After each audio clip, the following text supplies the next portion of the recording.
puisqu'il y a beaucoup de contributions qui existent sur l'orientalisme en général, mais je trouvais que par rapport à nos préoccupations, c'est vrai, nous sommes très liés notamment à la ville d'Oran. Finalement, il n'y avait pas tant que ça de choses sur la photographie en Algérie, et je voulais parler de ça.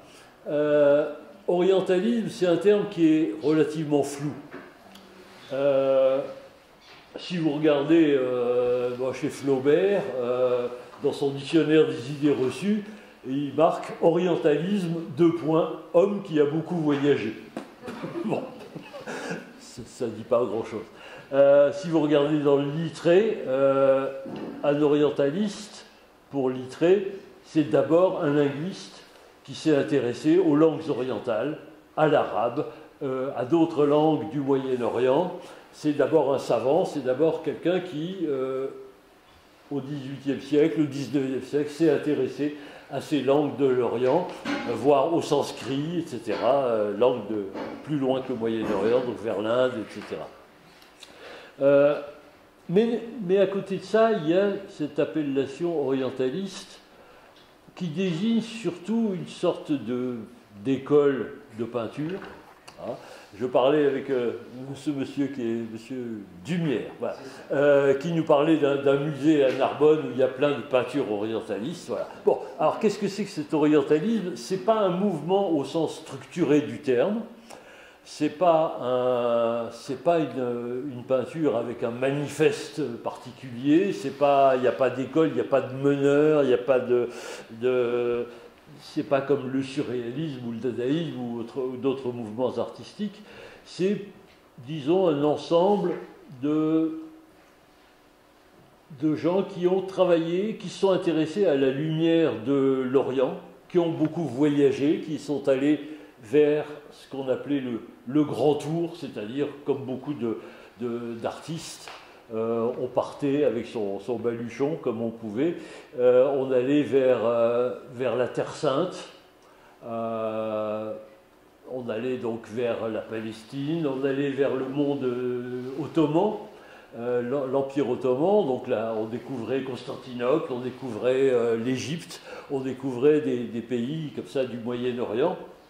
Et beaucoup de peintres sont allés, alors les noms sont célèbres, hein, Léon Gérôme, par exemple, a fait Léon-Jean Gérôme, par exemple, est un de ces grands peintres connus. Bon.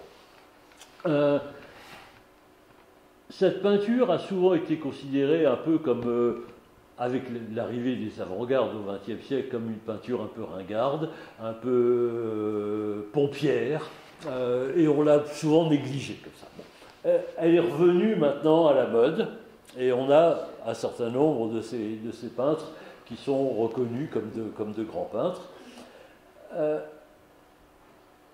Voilà. Et à côté de cette école, si l'on veut, de peintres, il y a un certain nombre de littérateurs. Alors, tout le monde y est allé de son voyage en Orient, que ce soit Flaubert avec Ducamp, que ce soit Gérard de Nerval, que ce soit Lamartine et autres, Chateaubriand. Tout le monde est allé à un moment ou un autre en Orient. Et en fait, cet orientalisme, cet intérêt pour l'Orient, il se développe au moment où il y a une sorte d'opposition entre l'Europe occidentale, les grandes puissances, France, Angleterre, etc., et un empire ottoman qui est en train de se déglinguer. C'est ce moment où cet homme malade de l'Europe, comme on l'appelle, l'empire ottoman, est en train de se défaire, d'essayer de devenir moderne, avec des sultans qui vont se rendre compte du retard de l'Empire ottoman par rapport à l'Occident, notamment en matière d'armement, d'organisation, d'administration, etc. Ils vont engager des quantités de réformes à l'intérieur du monde ottoman, ce qu'on appelle les tanzimat. Bon, des grands savants ont parlé de ça, je ne vais pas m'étaler trop là-dessus. Il y a une espèce de conscience des Orientaux d'un certain retard par rapport à l'Occident en matière notamment technologique, administrative, etc. Une envie de moderniser cet empire ottoman, en même temps de se défendre contre un impérialisme évidemment occidental qui se fait de plus en plus pressant avec l'indépendance de la Grèce, avec toutes sortes de mouvements comme ça qui se passent au XIXe siècle. Mais mon propos est sur la photographie. Alors la photographie, elle naît, comme chacun sait, en 1839. Elle est quasiment contemporaine du moment où la France va débarquer en Algérie. 1830 en Algérie, 1839 la photographie, c'est dire que les choses sont concomitantes. Je vous ai mis une image histoire d'introduire comme ça, une double image. En haut, on a Oran en 1830, une gravure, et puis en bas, on a Oran en 1962, le moment où la France quitte l'Algérie. Voilà. Qu'est-ce qui s'est passé pendant ces 130 ans de colonisation en photographie? Est-ce que la photographie en Algérie peut être qualifiée d'orientaliste? C'est ce que nous allons essayer de voir. En 1830, donc, c'est le moment où les Occidentaux, les Français, vont découvrir l'Algérie. Ici, on a un dessin de Delacroix qui date de 1832. Delacroix qui arrive à Oran, qui fait ce petit croquis de la côte oranaise. On reconnaît le Santa Cruz en haut, et puis la ville. Voilà. Et puis un autre petit dessin de Delacroix à Alger. Delacroix qui découvre un Orient qui est paradoxalement en Occident, puisque le Maghreb, comme son nom l'indique, en arabe, Maghreb, ça veut bien dire le pays d'Occident. Hein, c'est l'ouest du monde arabo-musulman. C'est pas du tout l'Orient de Constantinople et de Téhéran. C'est l'Occident, mais qu'on va continuer à appeler oriental. On continue aujourd'hui à parler de danse orientale, par exemple, quand on voit des danseuses marocaines, et on se demande pourquoi c'est oriental alors que c'est vraiment l'Occident du monde arabe. Alors, je vous ai mis une autre image qui n'est pas une photographie, qui est une vieille gravure, parce qu'elle m'intéressait, parce qu'elle montre dans la même image un arabe ici, une femme juive et un occidental. Voilà, on a un peuple, un monde qui est cette Algérie dans lequel vont cohabiter plusieurs populations différentes qui vont se rencontrer ou s'ignorer ou vivre l'un à côté de l'autre ou au contraire s'opposer ou au contraire se combiner, se rencontrer, échanger. Un monde où il va y avoir un mélange de cultures comme ça, et c'est ce qui nous intéresse. Alors, je commencerai par essayer de présenter un certain nombre de photographes. Il y en a énormément. Hein. J'ai pris des photos dans ma collection, j'ai pris des photos parce que je collectionne ces photographies de l'Algérie. J'ai pris aussi des choses sur Internet. Alors certaines sont peut-être pas de très bonne qualité parce que c'est très pixelisé, mais bon, au moins vous avez une idée de ces images. Il y a eu pas mal de photographes qui se sont intéressés à l'Algérie. Certains vont entrer dans ce qu'on appelle vraiment la photographie orientaliste, c'est-à-dire quelque chose qui est assez proche de cet univers des peintres qu'on connaît, ou de photographes qui ont travaillé au Moyen-Orient aussi. Quand on dit le mot orientalisme, il faut se rappeler qu'il y a eu un essai d'un intellectuel palestino-américain qui s'appelle Edward Said, qui a écrit un livre très très polémique sur l'orientalisme, ça s'appelle comme ça. Donc, moi je l'avais lu à l'époque en anglais parce qu'il n'était pas encore traduit en français. Maintenant, il a été traduit en français, puis il a été épuisé, on ne le trouvait plus, donc je ne l'ai jamais racheté en français. Il a été réédité maintenant. Orientalisme. Ce livre-là faisait une espèce de polémique. C'est un véritable pamphlet, extrêmement intéressant. En même temps, on peut beaucoup discuter sur les thèses d'Edward Said, mais en gros, la thèse d'Edward Said, c'était que l'Orient est une espèce de fantasme inventé par l'Occident pour asservir l'Orient. Qu'au fond, les rêveries des orientalistes, de tous ces intellectuels, écrivains, etc., n'auraient été qu'une espèce de, finalement, d'outil idéologique d'un impérialisme occidental pour asservir d'une certaine manière l'Orient.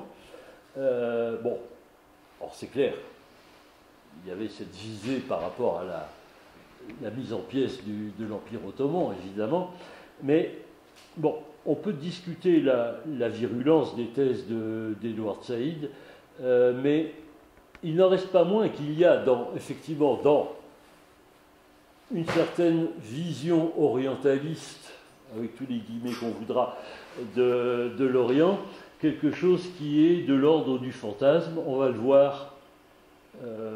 Alors, soit parce qu'on va idéaliser un espèce d'Orient qui serait un monde d'avant, qui serait conservé, qui serait en gros encore le monde biblique, par exemple. Bon, pour un Occident chrétien, aller en Orient, c'était souvent fantasmer une espèce de retour à un monde de l'Évangile ou de la Bible.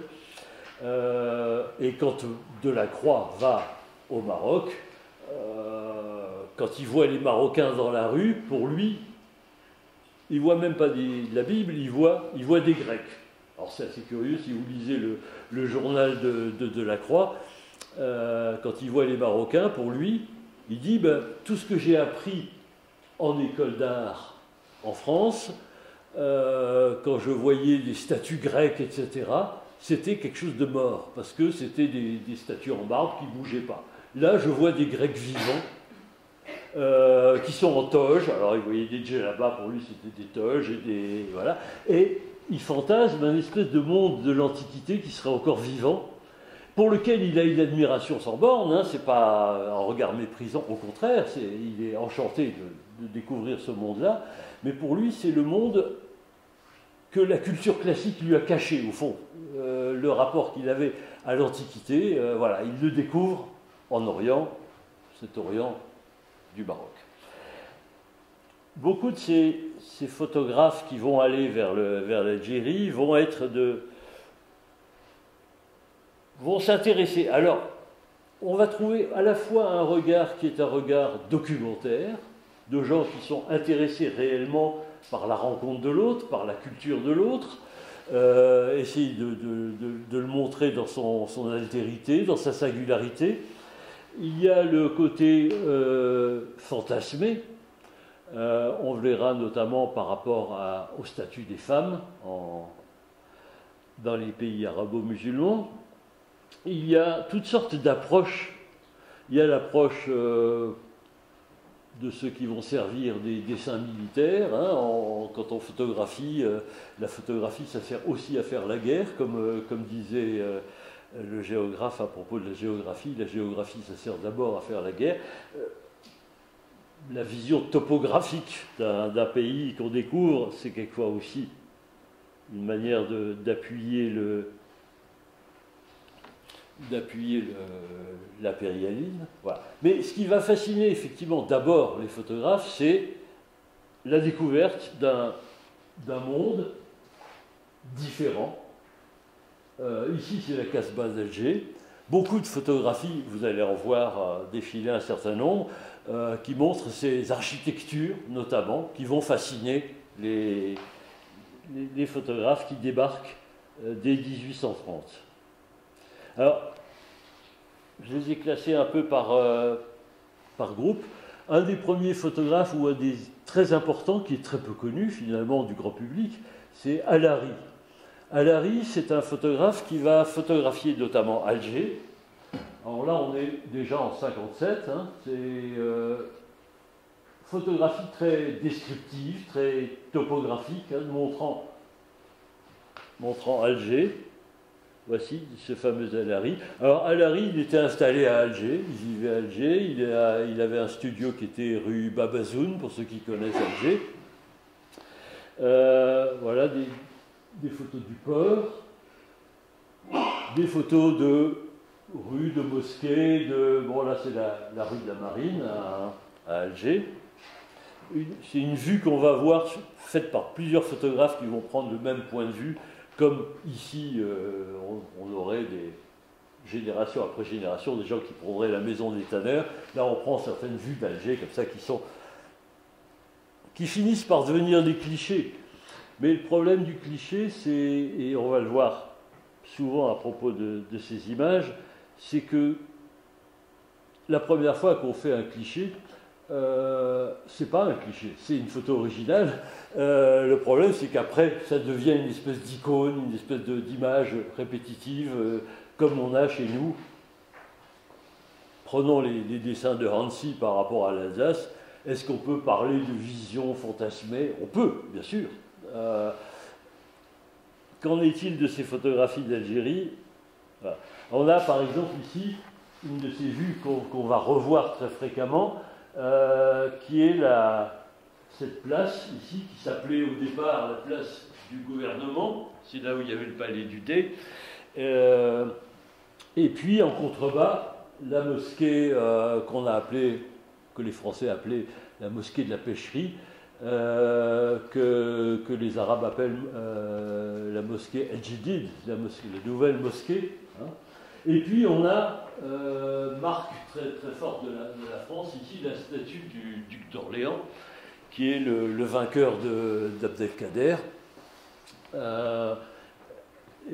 Cette statue, il a été très longtemps sur cette place du gouvernement, qui ensuite s'est appelée place de la République, quand on a quitté la royauté. Cette statue du duc d'Orléans, aujourd'hui, elle est à Neuilly. Comme quoi chez Sarkozy, comme quoi les gens d'ordre, ils aiment bien les conquérants comme ça. Donc, vue très typique d'Alger. Voilà le fameux palais du Thé. Et puis voilà de nouveau cette mosquée Al-Jidid avec cette statue du duc d'Orléans. Voilà. Il s'agit vraiment de décrire une ville qui est une ville à la fois qui fascine par son côté arabe, c'est-à-dire la Casbah, qu'on va beaucoup photographier, mais aussi les aménagements que font les Français qui vont construire à côté de la Casbah une ville nouvelle avec ces grandes arcades qu'on a qui sont ce grand boulevard qui s'appelait à l'époque boulevard de l'Impératrice, qui ensuite s'est appelé boulevard de la République. Voilà encore la même place. Tout ça, c'est des photos de ce fameux Alary. Voilà, une des photos les plus anciennes, avec le premier procédé de photographie connu, qui est le daguerréotype. Un daguerréotype, c'est des images positives sur plaques de métal. Hein, c'est le tout premier procédé. L'invention de la photographie, on sait que c'est Niepce qui a fait les premiers essais de photographie, mais qui ont été perfectionnés par Daguerre. Et quand la photo a été connue en 1839, annoncée à l'Académie des sciences, comme ça, c'est Daguerre et Arago qui ont présenté ce nouveau procédé, qui était le daguerréotype. Alors, le daguerréotype, c'était des plaques de métal d'argent sensibilisées à l'iode et développées avec des vapeurs de mercure. Ça donnait une image positive sur métal. Donc c'était une photo unique, hein, on ne pouvait pas la dupliquer. C'est seulement peu de temps plus tard qu'on va inventer le procédé négatif-positif, avec la photographie au départ sur papier, où on obtenait un négatif sur papier, dont on pouvait tirer plusieurs exemplaires ensuite pour les diffuser. ces procédés qui avaient été mis en place par l'anglais Talbot. Donc ça, c'est un daguerréotype, donc ces plaques d'argent très fragiles. Hein. Voilà, vous avez différentes images. Un peu plus tard dans le siècle, on va avoir les images stéréoscopiques. Et là, vous avez l'exemple de ces images stéréoscopiques sur le même lieu, hein, cette place du gouvernement d'Alger. Voilà. Alors, sur la ville ancienne, ce qu'on appelle la Casbah, voilà une de ces rues, la rue Hauteville. Alors, est-ce que c'est du cliché orientaliste? Est-ce que c'est de la simple description straight photography, comme diraient les anglo-saxons? Le débat peut être ouvert. Il y a évidemment la présence de ces personnages qui sont des habitants de la Casbah, des habitantes notamment, voilées, comme ça. Est-ce que ça témoigne d'une vue colonialiste ou pas? Le débat est assez ouvert, on va y revenir. Voilà, on va décrire ces bâtiments, les entrées de mosquées, faire des vues générales d'Alger. Alors, vous allez en voir plusieurs. Donc là, c'est des photographies sur papier, tirage sur papier albuminé. Voilà, il y a à la fois la Casbah au fond, comme ça, et puis il y a ce grand boulevard qui longe la mer et l'Amirauté. Voilà. Et puis, beaucoup de ces photographies vont être ce qu'on appelle scènes et types, ou bien, voilà, donc, où on va photographier des indigènes pour montrer à quoi ils ressemblent. Et ces images vont beaucoup circuler. On va essayer de prendre des espèces de personnages typiques. Alors ici, Arabes de la plaine, par exemple. Voilà. Et puis, il y a un certain nombre d'images sur lesquelles on reviendra, qui sont les portraits d'Abdelkader. Abdelkader qui va être évidemment le grand héros de la résistance algérienne à l'envahisseur. Abdelkader qui est donc un jeune homme au moment de l'invasion française, qui va être promu chef d'un ensemble de tribus qui vont s'opposer à l'arrivée des Français, mais c'est en même temps quelqu'un de très lettré et de très savant, qui n'est pas du tout un homme de guerre au départ, qui va mener la résistance contre les Français, conclure des accords avec les Français qui, au départ, n'ont pas une volonté de conquérir l'Algérie. Au départ, les Français sont venus... Bon, il y a eu cette histoire de coup d'éventail, etc., qui a été le prétexte au débarquement français à Alger. Mais au départ, la France n'a pas spécialement l'intention de conquérir l'Algérie. C'est venu petit à petit. Et à un moment, les Français vont rompre leur promesse de laisser tout le sud de l'Algérie, ici, il n'occupe qu'Alger, et attaqué par le fameux défilé des portes de fer, etc., attaquer Abdelkader, et il va s'en suivre donc une lutte pendant des années entre les troupes d'Abdelkader et les troupes françaises. Abdelkader va finir par se rendre à une période, et on lui promet de pouvoir partir là où bon lui semble, et puis en fait c'est le moment de la chute du gouvernement français, des révolutions de 48, etc. On ne va pas respecter cette promesse qu'on lui fera. Il sera interné au château d'Amboise pendant quelques temps, jusqu'à ce que Napoléon III, au contraire, libère Abdelkader, qui deviendra une espèce d'ami de la France, d'ailleurs, qui va se retirer à Damas, où il va se consacrer beaucoup à la théologie. Il va écrire beaucoup sur Ibn Arabi, etc. Et qui va notamment protéger les Français pendant les émeutes en 1860 à Damas. Et Abdelkader, qui va en même temps adhérer à la franc-maçonnerie en France. Alors, curieux mélange comme ça. Il va venir à Paris, et c'est à Paris qu'il est photographié. Le décor est un décor peint, et Delton l'a photographié à Paris. D'autres photographes vont le photographier à Paris aussi. Voilà. Toujours ces vues de la Casbah d'Alger, d'un photographe qui s'appelle Léon Claro. Voilà encore Léon Claro. Voilà. Alors, les photographes à l'époque, ils se trimballent avec un matériel assez compliqué. C'est des chambres sur pied. C'est mal commode. Quand on pratique le daguerréotype ou ensuite les images sur plaque de verre, ou sur papier d'abord, sur plaque de verre ensuite, ça suppose quand même des manipulations assez compliquées. Hein. C'est un appareil sur pied avec un soufflet pour faire la mise au point. On se cache derrière un voile noir, et puis on peut avoir à l'intérieur de l'appareil même des petits bacs de chimie, de manière à développer immédiatement la plaque. Et les plaques, il fallait les préparer immédiatement avant la prise de vue, c'est-à-dire mettre une émulsion liquide sur ces plaques de verre, et les exposer immédiatement et les développer très vite, à l'abri de la lumière.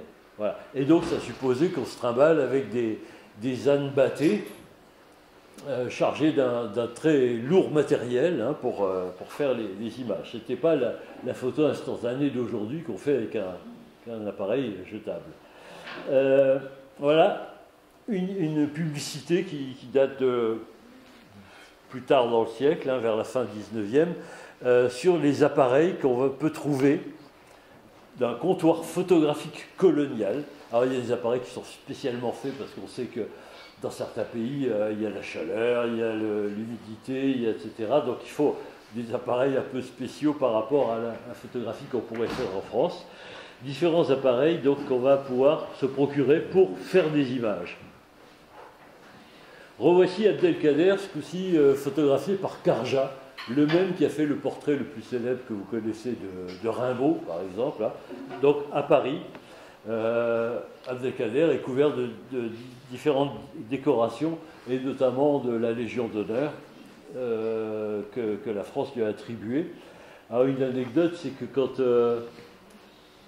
quand Abdelkader a été peint par un peintre à Damas, où on le voit à peu près dans la même position, mais avec un grand burnous, il a cette décoration. Et quand ce tableau qui est actuellement au musée de Chantilly, le possesseur de ce tableau a fait repeindre le tableau, il a fait enlever la Légion d'honneur parce qu'il ne supportait pas que Abdelkader ait la Légion d'honneur, lui qui avait tué plein de soldats du noble en question. Bref, on a repeint cette décoration. Voilà. Alors, parmi les tout premiers photographes qui vont faire des photographies à Alger, il y a Bétinger. Malheureusement, on a perdu toutes ces photos originales. Il travaillait avec des daguerréotypes. Ces daguerréotypes sont perdus, mais on a des gravures qu'il avait faites d'après ces daguerréotypes. Je vous ai dit, le daguerréotype, c'est une image unique, non reproductible. Donc, à partir de ces daguerréotypes, on faisait des gravures, et Bétinger a fait quantité de vues d'Alger, et puis des vues de costumes, donc qu'il a gravées d'après ces daguerréotypes. À gauche, on a une femme arabe en tenue de ville, hein, telle qu'elle se prépare pour la sortie, avec son voile, etc. À droite, c'est une femme juive d'Alger, vous voyez, dévoilée, donc. Voilà, il a fait quantité d'images. Malheureusement, on n'a plus les originaux daguerréotypes. Voici de ces vues très courantes, hein, il y en a énormément de ce type-là, comme ça, qui vont montrer des boutiques d'artisanat, des... Ah, je ne suis pas dans le bon... Zut. Pardon. Non. Qu'est-ce que je fais ? Pourquoi je n'ai pas l'ordre que je voulais? Excusez-moi, je vais vous réparer ça tout de suite. C'était là-dedans, voilà.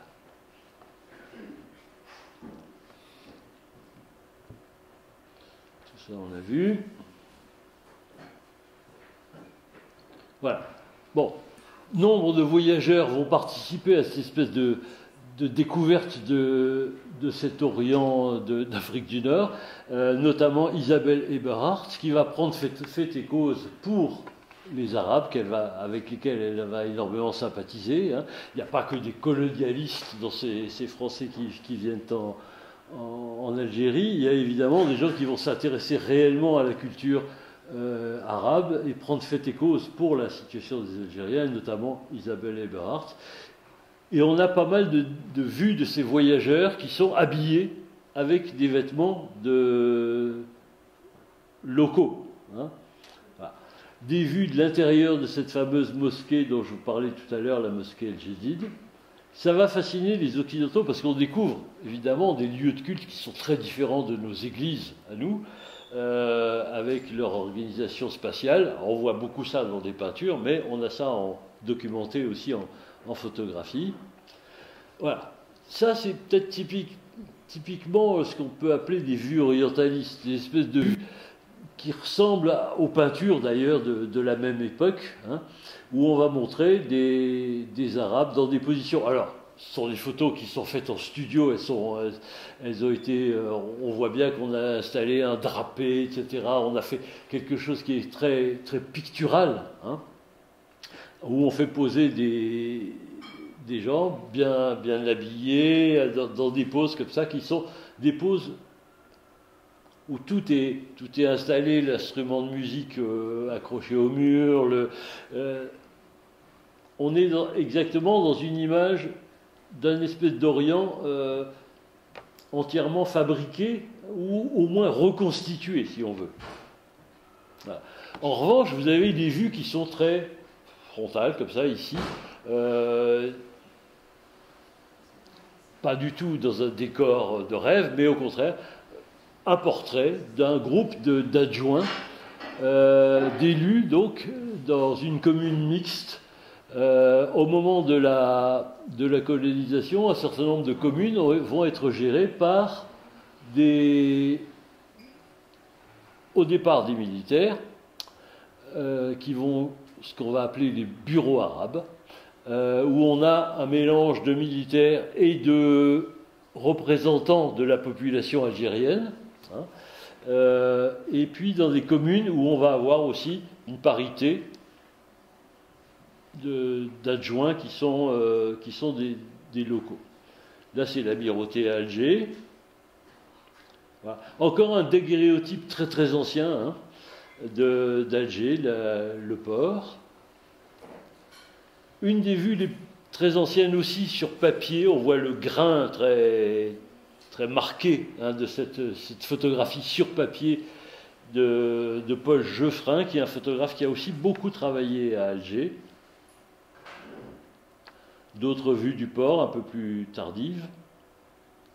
Voilà, une des photos très anciennes aussi de Gustave de Beaucorps, qui est aussi un photographe qui a fait des photographies, des négatifs sur papier, hein, toujours d'Arabe d'Alger. Et puis des vues plus tardives, les années 80 du 19e siècle, qui sont plutôt une vue topographique, une sorte d'ancêtre de la carte postale. Vous avez quasiment les mêmes vues avec Nice, Antibes ou Marseille, avec chaque fois le petit bateau à voile qui passe devant, etc. La même composition finalement que dans des images. Voilà. En revanche, voilà, un daguerréotype ancien, 45, d'un anonyme des murailles d'Alger. Il y avait encore ces grandes murailles comme ça qui enserraient à l'est et à l'ouest la ville d'Alger, hein, du côté de Bab el-Oued ou de l'autre côté aussi. Voilà. Et des vues de cette fameuse mosquée El Jedid que j'ai vue plusieurs fois là, qui est vue d'en bas cette fois-ci. Une vue plus rapprochée, plus fin de siècle, hein, des années 80, d'un autre photographe qui a fait énormément de vues. Pas que d'Algérie, il a fait des vues de partout, beaucoup de vues françaises, beaucoup de vues qui ont été ensuite tirées en carte postale au début du XXe siècle. C'est un certain Nordin qui a aussi bien des vues du Mont-Saint-Michel ou d'autres endroits. Ça. Ce qu'on voit, c'est le mélange de population entre des personnages dont on voit bien qu'ils sont européens. On a une espèce d'ecclésiastique là européen. On a des hommes au contraire en burnous, en djellaba, un mélange, des portefeuilles, voilà. Une atmosphère assez mélangée. C'est ce qui frappait beaucoup les voyageurs comme Maupassant ou d'autres quand ils parlent d'Alger, de cette place du gouvernement et de ça, c'est que sur la même place, on voit des gens de toutes origines, des Berbères, des Arabes, des touristes anglais, bon, beaucoup de gens vont aller à Alger pour leur santé, par exemple, parce que Karl Marx, par exemple, que tout le monde connaît, à un moment, il souffre des poumons, et on lui dit, allez donc en Algérie, l'air est bon à respirer, il va venir à Alger, passer quelque temps dans un hôtel à Alger, pour ses bronches. On a des gens qui viennent du monde entier, hein, à ce moment-là, à Alger. Donc un grand mélange. Voilà, ce fameux boulevard de l'impératrice, qui ensuite s'appellera boulevard de la République. Ici, c'est l'époque République, donc fin du siècle. Un des endroits les plus photographiés d'Alger, c'est évidemment ce mausolée de Sidi Abderrahmane, qui va être énormément photographié comme un lieu très typique et puis toujours, ces vues de la Casbah. Même quelqu'un dont on ignorait qu'il était allé en Algérie, on a découvert un certain nombre de vues maintenant.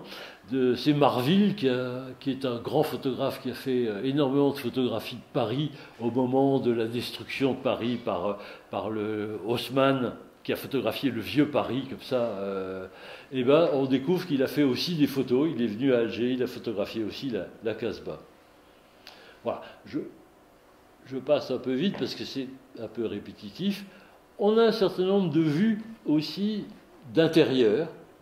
Ici, un couple de juifs d'Alger dans leur intérieur. Donc, ce qui fascine évidemment les photographes, c'est l'architecture intérieure aussi, pouvoir entrer dans ces maisons qui sont richement décorées, qui ne payent pas trop de mine de l'extérieur, mais qui à l'intérieur ont ces petites coursives, ces ogives. Les intérieurs de mosquées aussi. Et des photos des indigènes, donc ici une femme d'Alger. Alors, voilà, la question des femmes, on va y revenir, j'ai fait un petit chapitre spécialement là-dessus, on va beaucoup les photographier avec une certaine fascination sur laquelle je vais revenir. Hein. C'est celle qu'on appelle des mauresques à l'époque.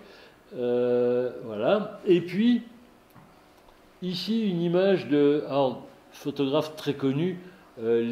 C'est un couple de photographes, c'est Lennert et Landrock, c'est deux Autrichiens qui sont installés à Tunis, mais qui ont rayonné dans tout le Maghreb et en Égypte, qui ont fait beaucoup de photos, surtout en Tunisie, mais qui ont photographié ici dans le sud algérien.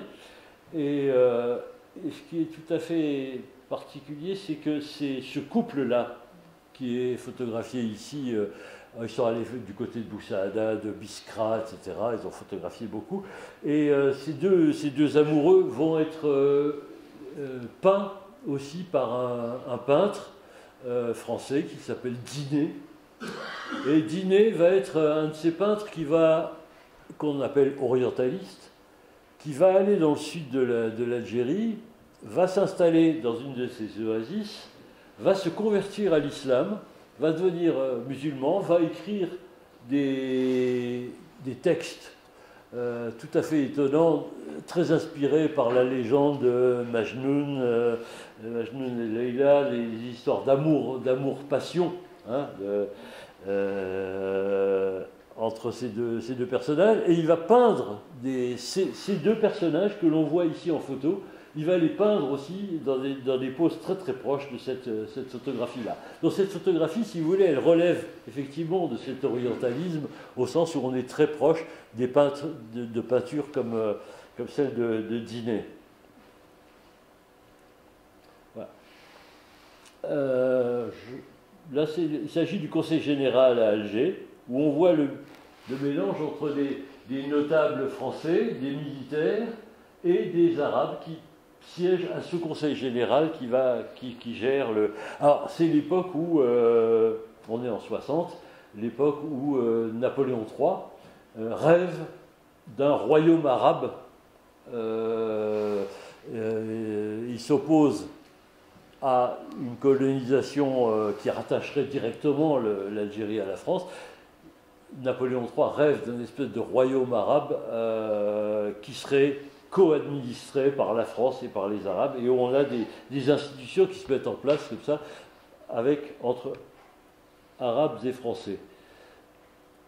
Les Européens se déguisent à leur tour quand ils vont là-bas, et on a beaucoup de ces images d'Européens déguisés en Arabes qui vont se faire photographier dans des studios à Alger, comme il en existe d'ailleurs à Paris, où les gens ont des accessoires, etc. Et on peut venir se faire photographier en arabe à Paris ou à Londres. Hein. On a des photos de Fenton ou de gens comme ça déguisés en arabe, alors que Fenton n'a jamais mis les pieds en Algérie. Voilà. Et des portraits de chefs arabes, par exemple. Très très beau portrait, hein, magnifique. Voilà, on a encore... bon. Autre sujet de photographie qui va fasciner beaucoup, c'est le fameux jardin d'essai à Alger, où il y a une quantité d'essence, d'arbres et de plantes. C'est un jardin botanique absolument extraordinaire, qui sera beaucoup photographié, ici par Nordin. On va en revoir par d'autres. Voilà. Alors, je vous ai cité Allary, je vous ai cité Geoffrin, quelques-uns de ces photographes.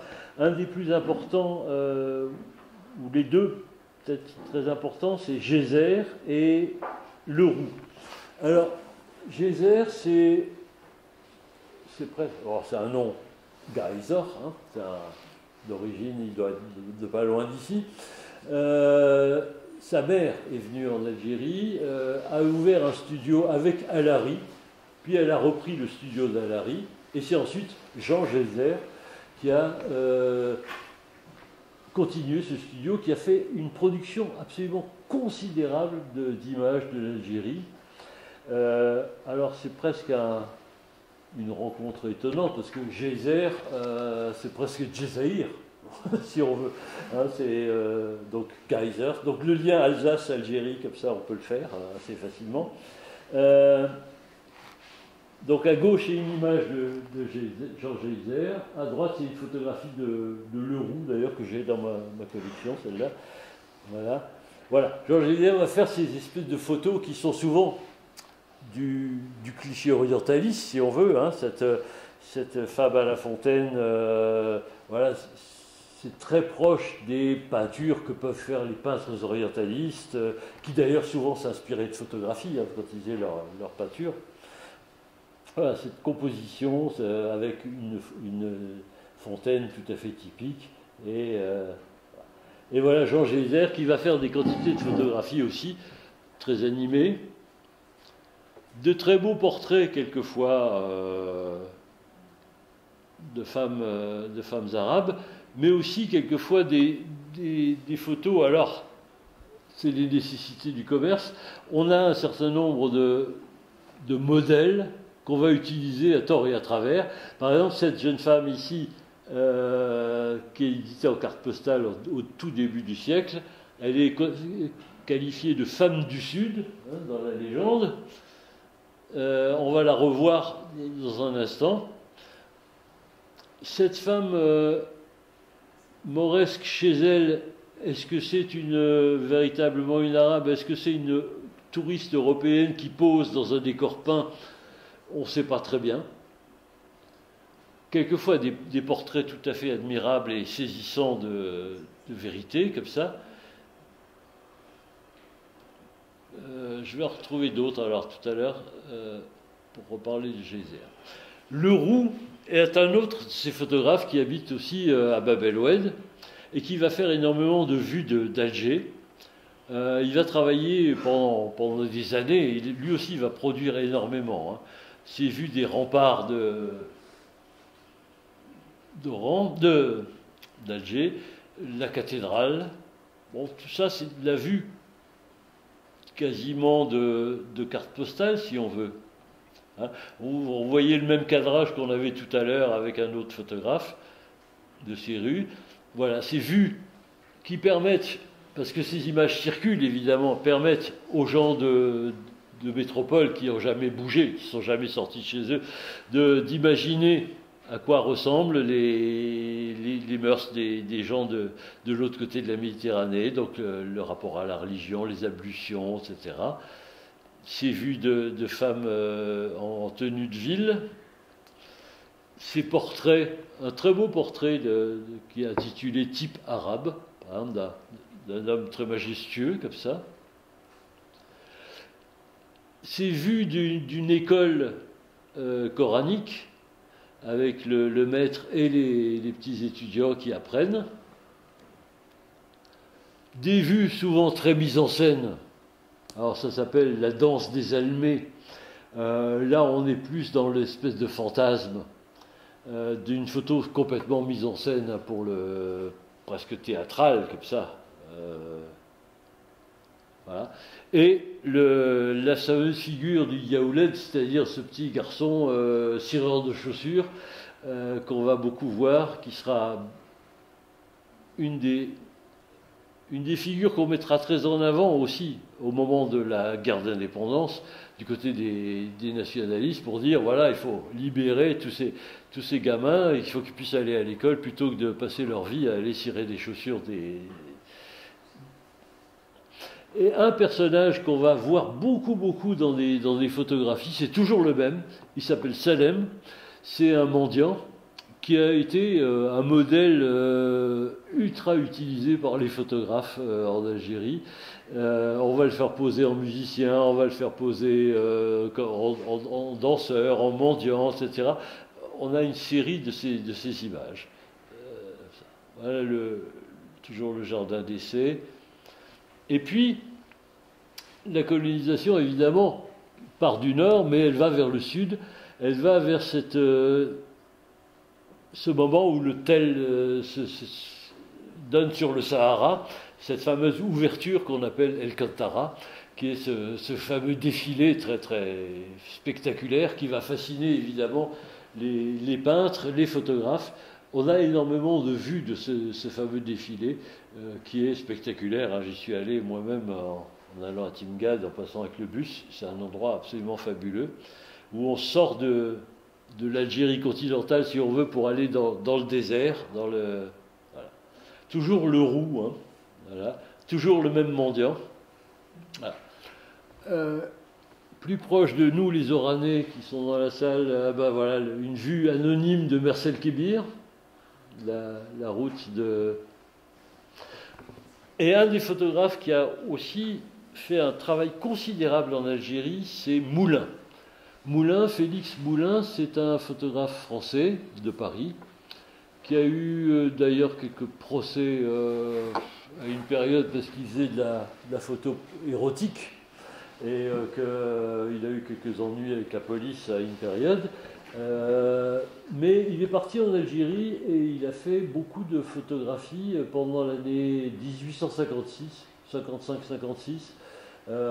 Il a sillonné toute l'Algérie et fait beaucoup de vues. Alors il y a cette extraordinaire vue qui est faite de plein de vues accolées qui donne un immense panorama d'Alger.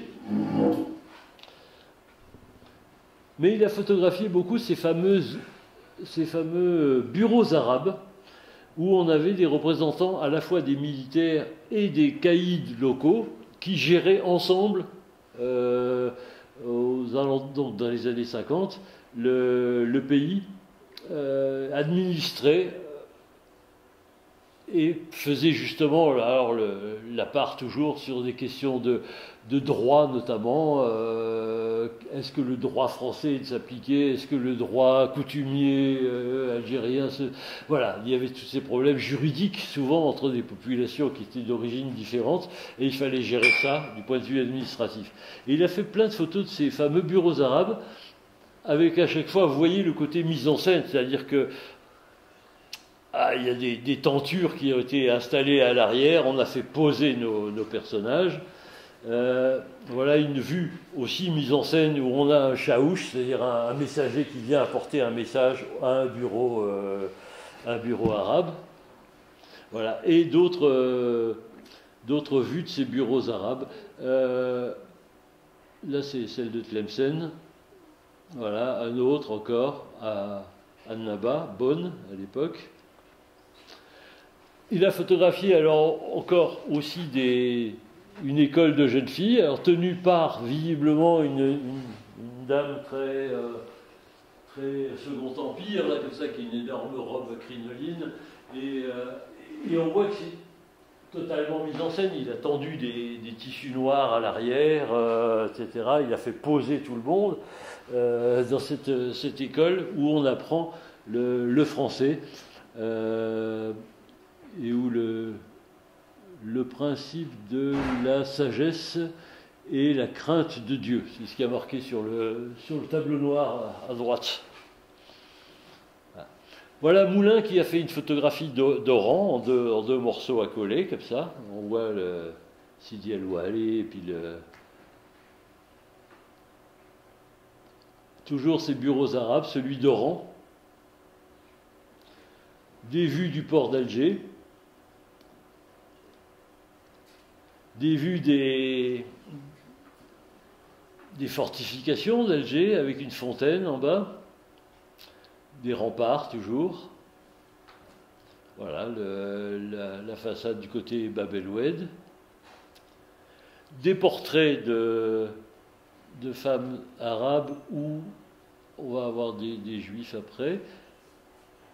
Des mises en scène toujours avec ce décor, avec des tissus installés, bricolés. On sent que ça devait être prévu d'être recadré puisque le tissu fait des trous là-haut, mais je pense que l'image était prévue pour être recadrée.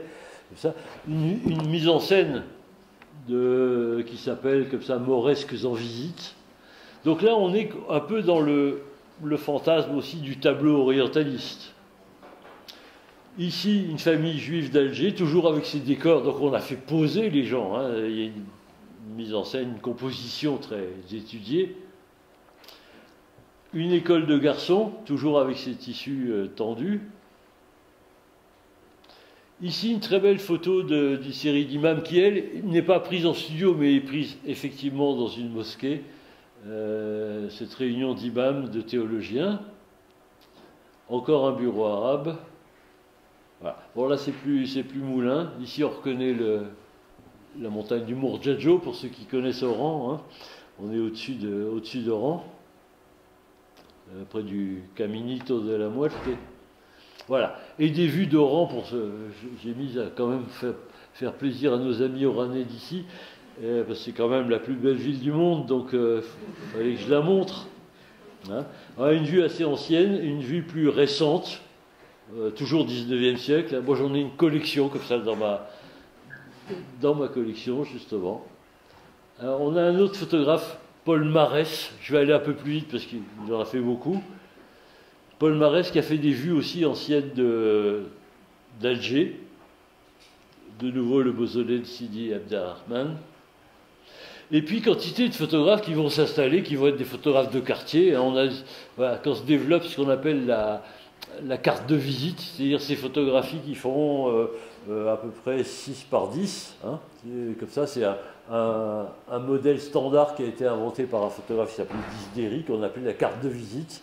C'est ce qui a donné la carte de visite qu'on utilise encore aujourd'hui, mais à l'époque, on avait ces cartes où à l'arrière, il y avait le nom du photographe, que vous voyez là, et puis à l'avant, une photographie.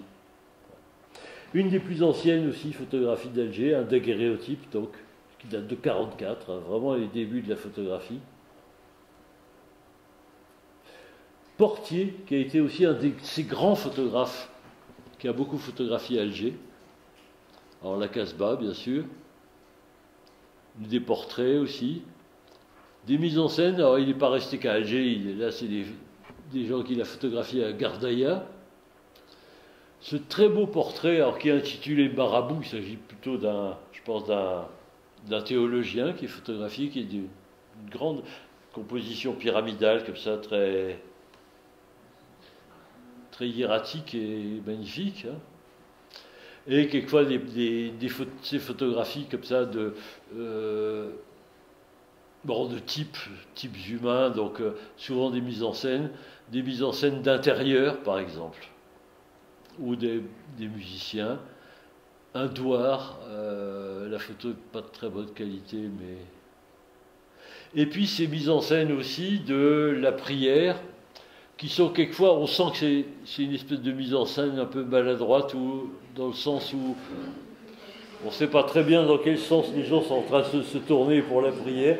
On sent que le photographe a essayé de composer son image, mais il y en a qui se tournent dans un sens, d'autres dans l'autre. Enfin, on sent bien que c'est un peu un bricolage. Alors, par rapport à tout ce que je vous ai montré, je voulais quand même prendre un peu de distance aussi, puisqu'on a tendance à trouver qu'il y a du cliché orientaliste beaucoup dans ces images, mais cette vue-là, évidemment, c'est pas Alger, c'est Carcassonne.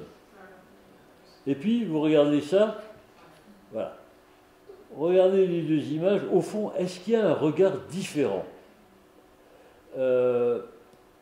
J'en suis pas si sûr que ça. Je veux dire, est-ce qu'un photographe photographie différemment quand il est en Algérie ou quand il est en France? Quand il photographie ici un Algérien, est-ce qu'il le photographie différemment d'un homme du Massif central? C'est des photos qui sont contemporaines, hein, à chaque fois. Quand on photographie ici ce coin des Landes, est-ce que c'est très différent de cette photographie qu'on va souvent traiter d'orientalisme, mais au fond, est-ce que le regard est différent? Est-ce qu'il y a une approche esthétique différente? J'en suis pas si sûr que ça. Voilà, là, ces femmes kabyles en train de laver leur linge, sont-elles différentes de ces bretonnes? Je dis exprès à l'envers. Mais, bon, vous voyez ce que je veux dire?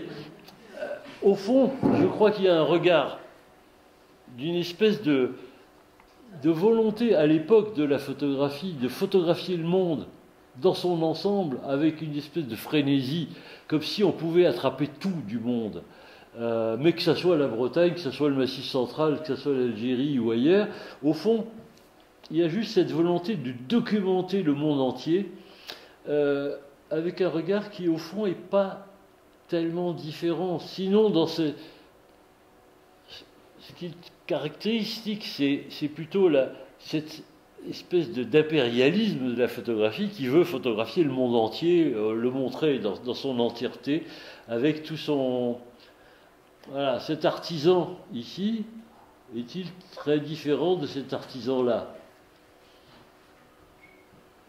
Cette place du sud-ouest de la France est-elle tellement différente de cette vue algérienne?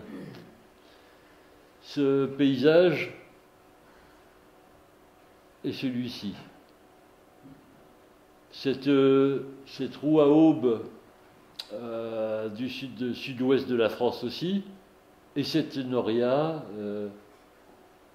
c'est ce puits dans les Landes et ce puits en Algérie, ou ces ruines romaines dans le sud de la France, Pont du Gard, et ces ruines romaines en Algérie. Il y a une espèce de discours, je crois, qui consiste, il y a eu bien sûr la vision coloniale, mais la vision coloniale, elle a évolué, elle s'est transformée.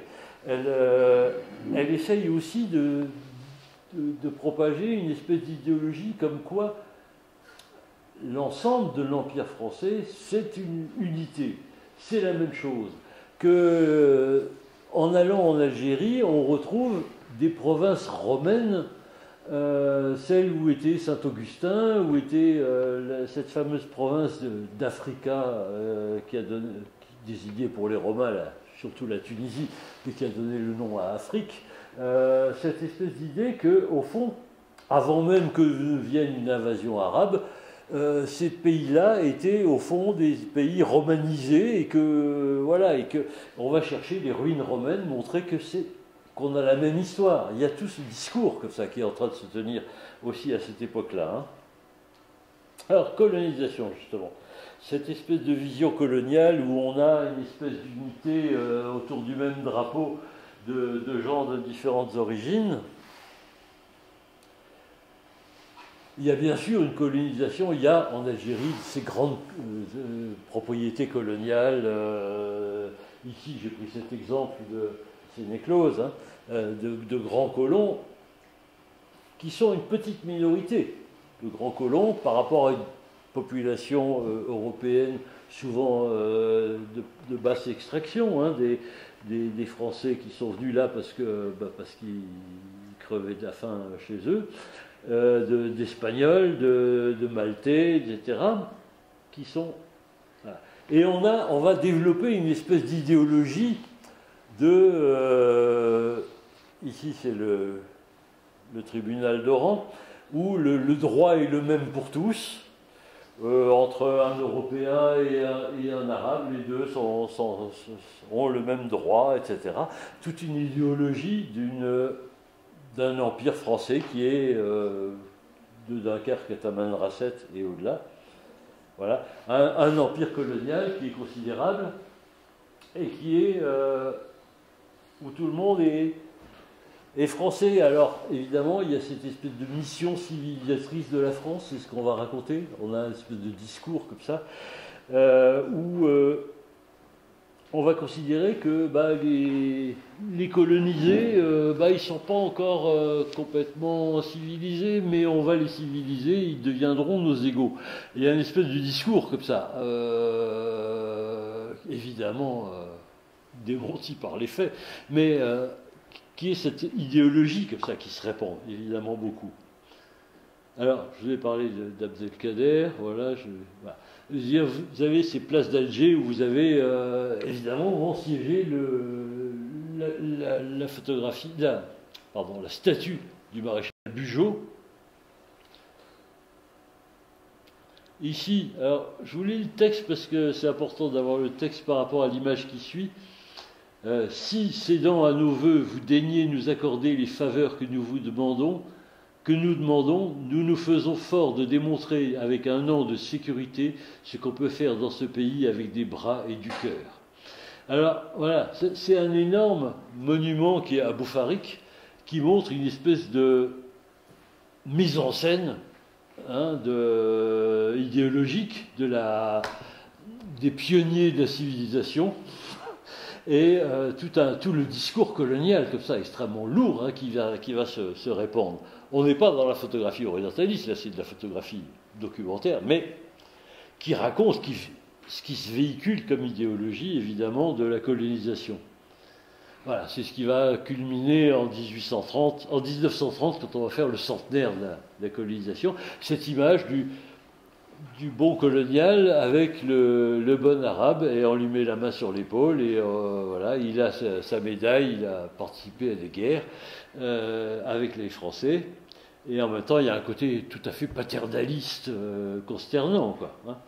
Alors, on a beaucoup de photographies, ces fameuses photographies, je vous ai dit qu'on appelle carte de visite, qui montrent des militaires français ou arabes. Ça, je vais y revenir. Une caricature du président Loubet, Émile Loubet, hein. On a une avenue Émile Loubet à Oran, qui est allé en Algérie en tout début du siècle 1905, si je ne me trompe pas, ou par là. Bon, je vous ai parlé de ces grandes familles de grands colons, ces quelques-uns qui, évidemment, vivent dans une certaine opulence, ont des milliers d'hectares, alors ils sont là autour d'un grand méchoui, ces grandes familles comme ça qui sont évidemment très, très riches. À côté de ça, il y a des petits paysans, évidemment. Des notables, ça c'est une photo qui a été prise lors d'une campagne électorale de certains notables qui posent avec leur famille pour des élections. On sent bien le côté on a l'impression d'être dans le sud-ouest de la France, et en même temps, on sent bien qu'il s'agit de gens qui dominent la société dans laquelle ils vivent. On a comme figure très différente Charles de Foucault, au départ militaire, colonial, et puis qui va s'approcher beaucoup plus des Touaregs, étudier la langue touareg, faire un travail extraordinaire pour s'occuper de ces Touaregs. Et on va coloniser évidemment de plus en plus vers le sud, vers le Sahara, avec des opérations de topographie qu'on voit ici, des rapports militaires qui vont raconter. Alors là aussi, c'est illustré de photographie, c'est pas de la photographie orientaliste, c'est de la photographie de militaires. Voilà. Je vous parlais d'Émile Loubet, qui vient en Algérie et qui s'habille en arabe pour visiter la... On est en 1903. Voilà. Et évidemment, ça va donner lieu en France à toutes sortes de caricatures. Et un autre personnage aussi, je reviens très en arrière, au moment de la conquête de l'Algérie, ce personnage qui s'appelle Youssouf, qui est un personnage tout à fait singulier. On a quelques portraits de lui. En fait, ce Youssouf est un Italien, Giovanni, ou... Ouais, je crois Giovanni, je ne sais plus quel était l'équivalent de Joseph en italien, c'est pas Giovanni, c'est... Giuseppe. C'est Giuseppe qui a été kidnappé par des pirates barbaresques, qui a été esclave pendant longtemps en Afrique du Nord, qui au moment... Bon, il avait eu quelques problèmes parce qu'il avait, en tant qu'esclave, essayé de séduire la femme de son maître, et donc poursuivi, tête mise à prix. Et c'est le moment où les Français débarquent en 1830 en Algérie, et il va se réfugier chez les Français, dire voilà, je suis italien, et sous le nom de Youssouf, il va devenir un des guides, parce qu'il connaît parfaitement le pays, il parle parfaitement l'arabe, il va devenir un des guides de l'armée française. Et il sera reçu par Napoléon III, comme ça, c'est un personnage tout à fait légendaire, quoi. Ah. Cette idéologie coloniale, on la voit par exemple dans des bouquins, celui-là je l'ai dans ma bibliothèque, comme ça, qui s'appelle Algérie, terre française, ça en dit long sur le côté très colonial de la chose, hein.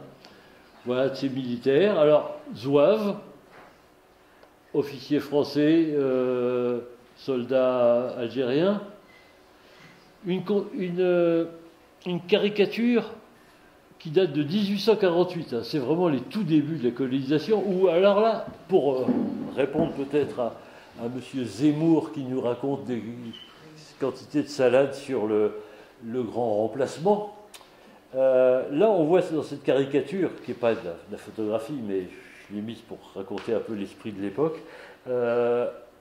cette image où on voit les Arabes venir s'inscrire en masse pour venir coloniser la France, parce qu'en fait, il y a tellement de Français qui sont venus coloniser l'Algérie que du coup, la France manque de bras. Et donc, il s'agit de faire venir des Algériens pour revenir coloniser les Landes, la Sologne, etc., qui serait une sorte de contrepartie, comme ça. Vous voyez que les fantasmes ont la vie dure.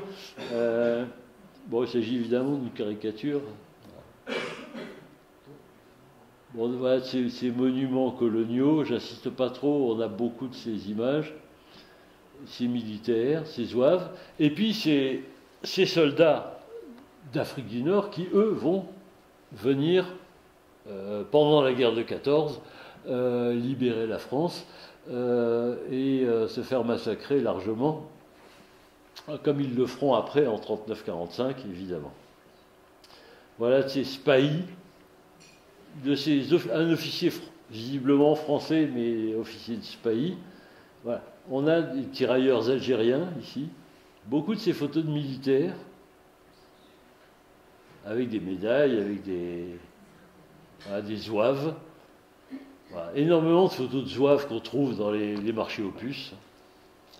Alors, sur ce fantasme d'une Algérie qui était romaine, hein, on a beaucoup de ces images qui documente ça, hein, ce côté ruine romaine, évidemment, j'insiste pas trop là-dessus.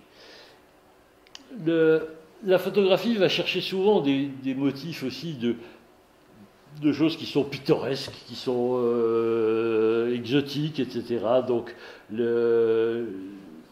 comment on dit la bonne aventure avec le sable, voilà, les cafés morts, c'est un des sujets très très répandus de cartes postales, de photographies. Sur les Juifs d'Algérie, ça va aussi beaucoup fasciner. La famille juive d'Erb el-Houd, donc à Oran, hein, le quartier juif. Ces gens qui vont être l'enjeu, évidemment, de tension, puisqu'ils sont intégrés en Algérie depuis très longtemps, qui parlent arabe, ils ont leur propre rite, ils ont leur propre mode de vie, mais on va essayer à un moment de les attirer vers la France, leur donner la citoyenneté française, c'est les fameux décrets Crémieux, etc., qui vont être ensuite abrogés par Pétain. Voilà, il va y avoir toutes ces luttes qui vont travailler sur la solidarité entre les musulmans d'Afrique du Nord et les juifs, tantôt très unis, très proches par leur culture, tantôt désunis à cause de ce statut différent qu'on va leur donner. Alors, voilà la fameuse rue des Juifs à Oran. Retenez bien cette image, vous allez en voir une autre plus loin. Voilà, ces costumes typiques. Ça, c'est une photo encore de Moulin, dont je vous ai parlé, qui a fait des photos en 56. Là, c'est du côté de Constantine. Les tensions entre Français, chrétiens et Juifs qui donne quelquefois lieu à des émeutes, ici une manifestation anti-juive, il y a eu aussi un fort mouvement antisémite en Algérie qui a été très, très violent, que documente ici Leroux en 98, c'est à Oran. Non, c'est à Alger, pardon. Pardon, c'est à Alger. Des émeutes au XXe siècle, à Constantine en 1934, avec des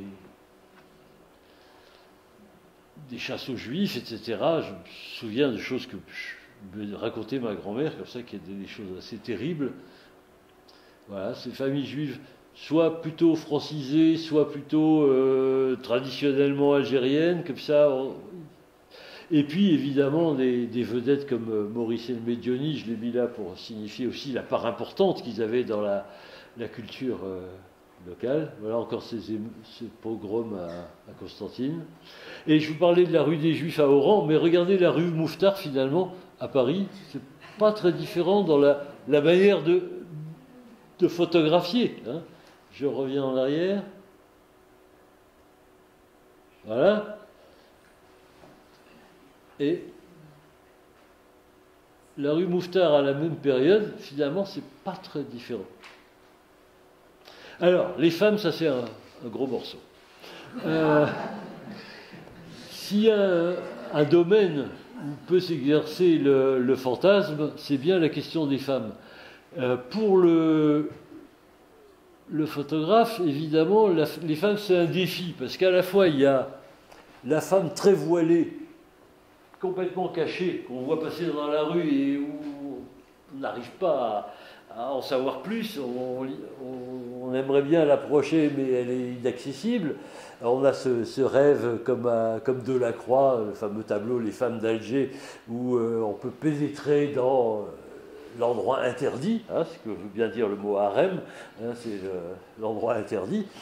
Alors on va fantasmer un érotisme, on imagine que ces femmes recluses ont entre elles une espèce de sexualité débridée, alors que je pense qu'elles s'emmerdent plus qu'autre chose, plutôt que de se livrer à des turpitudes sexuelles.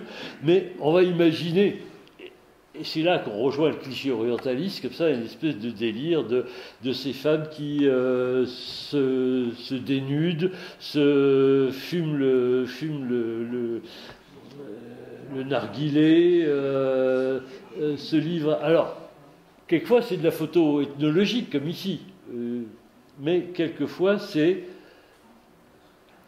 un fantasme, par exemple, par rapport à une tribu particulière qu'on va beaucoup trouver en photographie, c'est la tribu des Ouled Naïl.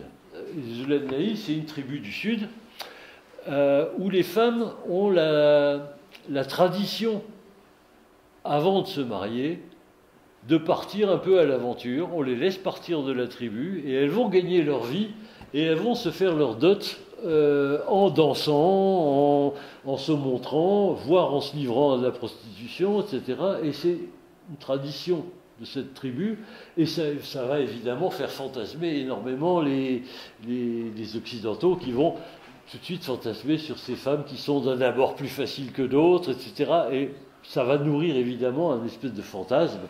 Donc on va beaucoup les voir représentées. Alors, ces femmes peuvent être montrées de manière très digne, comme dans cette image-ci, cette espèce de femme à l'enfant, hein, ou de manière très documentaire aussi, la femme qui prépare le couscous. Le rêve de pouvoir entrer, on voit bien que c'est une mise en scène là, de pouvoir entrer à l'intérieur, de voir comment ça se passe chez les filles alors qu'on n'y a pas accès d'habitude. Le côté, cette volonté des dames patronesses de vouloir faire l'éducation des filles indigènes en leur apprenant la broderie, ici, une image très... Voilà, une autre du même esprit. Et puis, le rêve de ces femmes qui sont des danseuses, qui sont alors, quelquefois, des portraits magnifiques, comme ici, ou des portraits, au contraire, presque photographie d'identité, comme ça. Mais voilà, il y a ce fantasme par rapport à ces femmes qu'on voit passer qui ont l'air de fantômes enveloppées dans leur voile et où on aimerait bien en savoir plus et on ne peut pas s'approcher, on ne peut pas deviner quel âge elles ont, à part quand on voit leurs mains quand elles payent au marché. Et puis, à côté de ça, le rêve d'aller entrer derrière la grille. Or, la grille, elle est là, bon, cette image-là, elle nous montre bien qu'on rêve, le photographe rêve d'aller passer de l'autre côté. Et quelquefois, il met en scène le moment où il est passé de l'autre côté, c'est-à-dire il y a l'amoureux qui est derrière la grille, mais le photographe, lui, il serait passé du côté féminin, comme ça, de cette femme au sein nu. Bon, évidemment, c'est du fantasme, c'est de la photographie mise en scène. Voilà, une autre femme comme ça, cachée derrière sa grille. Alors quelquefois, dans les images, on va montrer au contraire le jeune couple idéal, amoureux, avec le jeune homme qui a sans doute été un moment dans l'armée française, il part d'uniforme, voilà, ils vont se marier, au fond, ils sont en train de s'intégrer à l'idéal du couple français.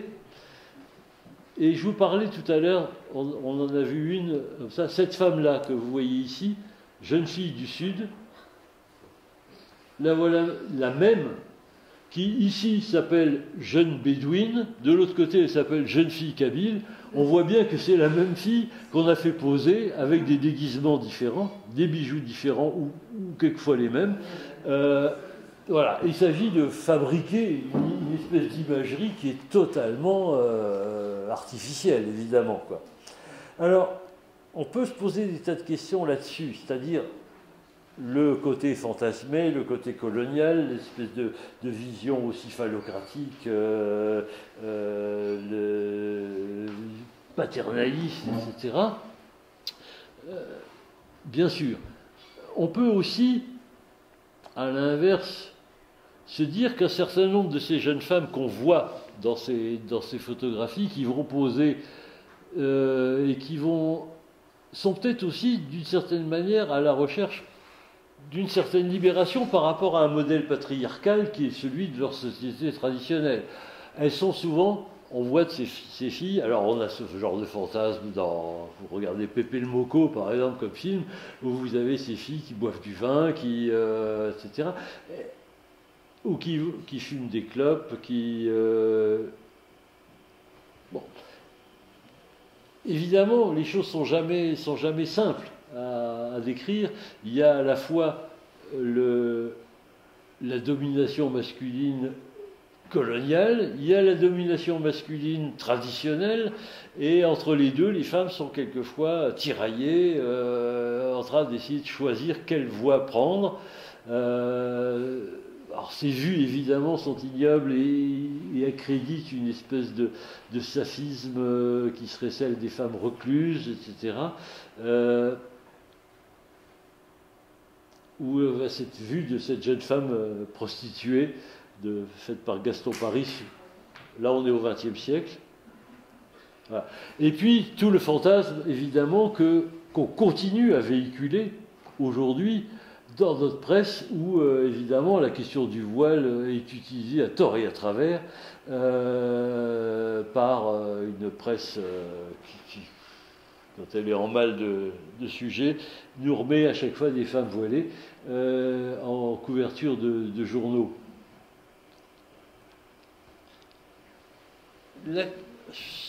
À côté de la question des femmes, il y avait la question du racisme. Cette image, cette carte postale comme ça, qui est intitulée « Beauté de négro », évidemment, la légende nous fait frémir et on trouve ça assez odieux. En même temps, on sent bien que le photographe a une sympathie pour ces modèles qui sont là, hilars, et ils sont sympathiques, effectivement, mais on sent bien qu'il y a aussi, évidemment, du racisme quelque part dans ce regard aussi sur ces gens du Sud, alors très noirs. Voilà. Et la question du racisme entre Français et Algériens, elle se pose évidemment quand on voit cette photo d'une classe, c'est dans un village dans le Sud, où on voit bien que, si vous regardez la première rangée, les petits Arabes, ils sont là pieds nus, alors que le petit Français qui est devant, il est là avec des belles bottines, par exemple, et où on se dit, bon, on voit bien qu'il y a une différence de statut entre le colon et l'indigène, évidemment. Hein. Bon, on pourrait trouver des photos du Massif central de la même époque où on a des gamins pieds nus chez nous, hein.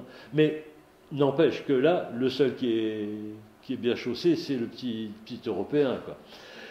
Dans cette image, ils sont presque tous bien chaussés, sauf un ou deux. Il y a eu du progrès, mais ce qu'on voit, c'est quand même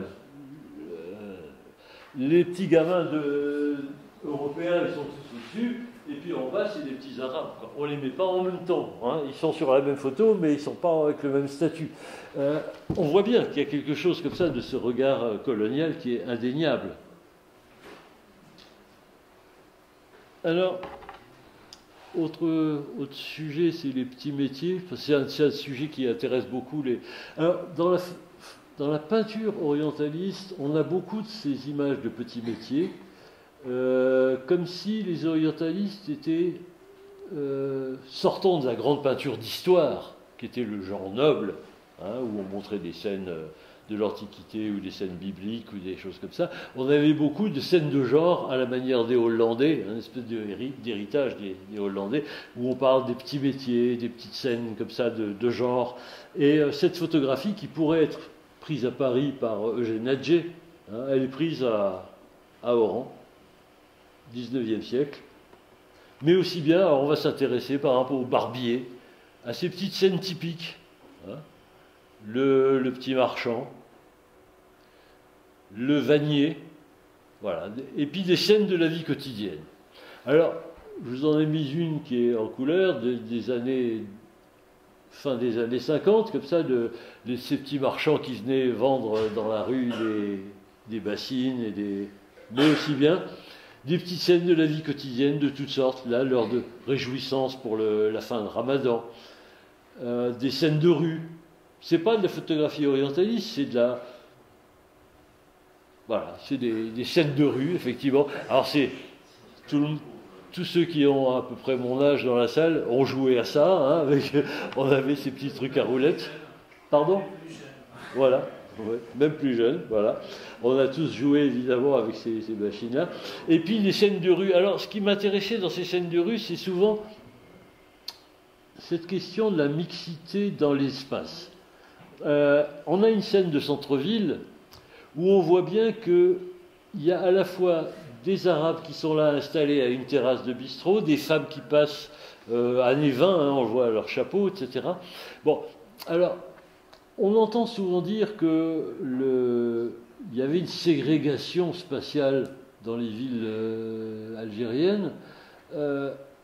Alors c'est vrai sur le plan du foncier, c'est-à-dire que si vous regardez une ville comme Oran, les gens riches et européens étaient dans la ville moderne, sur le plateau, sur toute la grande ville avec ses très belles architectures, et les Arabes étales plutôt du côté des quartiers pauvres, comme ce qu'on appelait le village nègre, ou les bas quartiers, où habitait aussi la population européenne pauvre. Hein, donc, voilà. Alors, dans la rue, les gens se croisaient, les gens ici au centre-ville, ils vivaient ensemble, etc. Mais c'est vrai que le soir, chacun rentrait un peu dans son quartier. Il y avait une espèce de ségrégation spatiale. Mais en même temps, il n'y avait pas de ségrégation au sens où on peut en parler en Afrique du Sud à une période où il n'y avait pas un apartheid, si vous voulez. Mais il y avait une ségrégation au sens où il y a une différence sociale, surtout, hein, question de fric. Voilà. Et dans les quartiers pauvres, où sont majoritairement des Arabes, on voit bien ici, portant leur... je ne sais pas ce qu'elles portent, là, ces deux gamines, qui, elles, sont des Européens. Des Européens pauvres vivaient dans les mêmes quartiers que les Arabes pauvres. Et en revanche, les riches, qui étaient généralement des Européens, vivaient dans les quartiers riches. Hein, on le voit bien. Ici, on est sur la place de la Perle, on voit le mélange aussi de population. En revanche, la population européenne se regroupait lors de certains événements. Ici, un concert sur la promenade de l'étang. Évidemment, là, on voit quasiment que des Européens sur cette image. Et au contraire, dans ce qu'on appelait le village nègre. Alors, le village nègre, c'est ce qu'on appelle maintenant Medina el-Jedid. On l'a appelé village nègre parce qu'à un moment, il y a eu une très forte arrivée de Noirs d'Afrique noire qui sont venus jusqu'à Oran et qu'à un moment, on leur a construit un quartier parce qu'il y avait cet afflux de bidonvilles comme ça. Et du coup, le nom est resté de village nègre. Le mot nègre étant pas à prendre en un sens méprisant, hein, parce que aujourd'hui, on ne dit plus nègre parce que aujourd'hui, les gens, ils n'osent même plus dire noir. Ils se sentent obligés de dire black. Et quand ils ne disent pas que blanc, bon, comme on n'ose plus dire que je suis vieux, alors on va me dire que je suis du troisième âge. Bon, mais à l'époque, quand on disait nègre, c'était pas forcément méprisant. À l'époque, au XIXe siècle, et quand Picasso fait l'éloge de l'art nègre, il ne le fait pas de manière méprisante. Bon, c'est devenu, évidemment, avec les histoires de Racine, un mot qu'on n'utilise plus. Mais bon. La célèbre élégance des Oranais, qui est toujours d'actualité. Ils sont toujours aussi beaux, les Oranais. Bon, voilà. Mais aussi dans des scènes plus traditionnelles de marché. Voilà, bon. Ouais, je vous parlais de cette mixité dans voilà, les gens qui attendent le bus. Il y a des Européens, des Algériennes, des cafés où les gens sont mélangés aussi, hein, sur les arcades à Oran. Voilà, où mélange de population, ça a toujours été. Hein. Et là, une très belle vue de marchand d'habits, une belle image. Voilà une autre image plus récente, hein, la fin des années 50, quand on voit le progrès de la télévision qui arrive, et puis ces images de rue, hein, on n'est plus dans la photographie évidemment orientaliste. Voilà, le grand café riche à Oran avec le centre-ville. Voilà. En revanche, on a peu d'images de la vie à la campagne. Dans l'ensemble du corpus que je connais, hein, de la photographie en Algérie, on a quelques images ici d'un labour. Alors on voit bien le labour assez primitif, hein, c'est pas une charrue, c'est une arère, hein, qui gratte à peine le sol, tirée par les femmes, et le mec est juste en train de diriger la charrue. Ce qui montre bien quand même que l'agriculture était très peu développée à l'époque, comme ça. On a ces scènes de tri, enfin de battage du blé. Ces scènes où on est en train de détruire avec un tapis de braise, de détruire les criquets qui infestaient, qui étaient une catastrophe. Ces petits colons qui font des échantillons de coton, hein, on les a dans les petits sacs en bas, ils font différents échantillons de coton pour envoyer en démonstration. Voilà, des petits sacs. Et puis, peu de photos aussi, réellement, de la campagne, des montagnes. Bon, ici, les Aurès. La Kabylie, qu'on voit un petit peu dans certaines images. Ici, une école de couture en Kabylie. Voilà, d'autres jeunes femmes kabyles. Et puis, encore plus vers le sud. Alors, ici, c'est Timimoun. Quelques vues qui documentent quand même des travaux de canalisation, oui, je ne trouve pas le mot, ce qu'on appelle la kesria, c'est-à-dire, littéralement, ça veut dire le peigne, hein, en arabe. Cette manière de répartir l'eau qu'on a dans le Mzab et dans certaines régions du sud, comme ça, dans le Gourara.